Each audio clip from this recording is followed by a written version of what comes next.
Ratusan massa yang berasal dari para pengemudi angkutan online di Kota Palembang menggelar aksi di depan Polda Sumsel.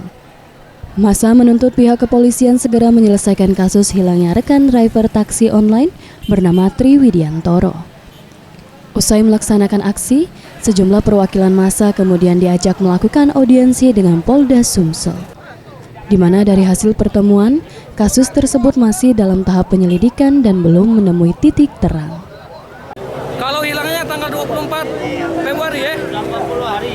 Sudah 40 hari hilangnya. Belum ada perkembangan ya. Belum ada perkembangan. Ya. Harapan kita dari ini gimana?